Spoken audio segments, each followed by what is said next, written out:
माझे नाव अभिषेक सल्लेराम दुर्वे. मी इयत्ता 10वीमध्ये शिकतो. आज मी तुम्हाला भागोजी नाईक यांना बारीमध्ये सांगणार आहे. भागोजी नाईकचा जन्म नांदूर सिंगोटे, नाशिक, महाराष्ट्रमध्ये झाला. त्याची जनजाती भिल्ल. 1855मध्ये महाराष्ट्राचे भागोजी नाईक यांनी इंग्रजाविरुद्ध बळांचे नृत्य केले. 12 नोव्हेंबर 1857 रोजी त्यांनी पेठ महालात लढाई केली. नाशिक पुणे रस्त्यावर इंग्रजांशी एक भयंकर युद्ध झाले. ज्या घाटावर ही लढाई झाली, ज्यामध्ये भागोजी नाईकांसह पडलोक शहीद झाले. त्यांच्या कुटुंबातील सदस्यांनाही मृत्यूदंड देण्यात आला. भागोजी नाईक हे महाराष्ट्रातील नाशिक जिल्ह्यातील सिन्नर तालुक्यातील नांदूर सिंगोटे गावचे रहिवासी होते. 1855मध्ये त्याच्यावर भिल्लांच्या महादेव कोळी बंडाला चिथावणी दिल्याचा आरोप होता. त्यांना तुरुंगवास भोगावा लागला.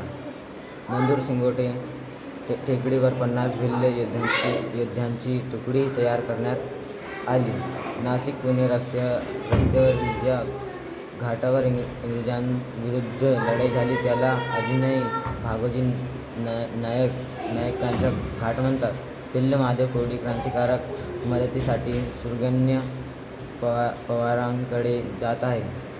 कळताच कॅप्टन नुताल यांनी क्रांतिकारकांवर हल्ला केला, पण एक दिवस आधी त्यांनी त्र्यंबकेश्वरचा खजाना लुटला आणि ते दुसरीकडे निघून गेले.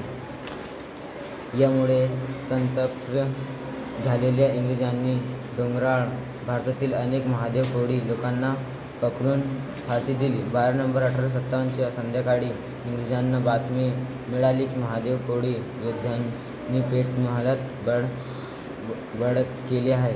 नुताल तिथे गेला, पण क्रांतिकारक धरमपूरला गेला. इंग्रजांना तिजोरीतील सर्व संपत्ती मिळाली.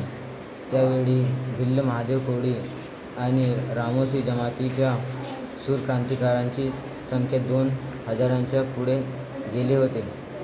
तालच्या हल्ल्यात अनेक आदिवासी नेते वेढले गेले आणि क्रांतिकारकांना मदत केल्याच्या आरोपाखाली पेठचे राजा भगवंतराव भोराजे यांना इंग्रजांनी फाशी दिली. भागोजीच्या सोन्याला विळा पडला होता. त्यांच्यावर वेड्या झाडण्यात आल्या होत्या. भागोजी नाईक आणि त्यांच्यावर सोन्याला हालचाल करायलाही वेळ मिळाला नव्हता. गोळीबारात भागोजीसह 45 लोक शहीद झाले. नंतर भागोजीच्या कुटुंबाची हत्या करण्यात आली.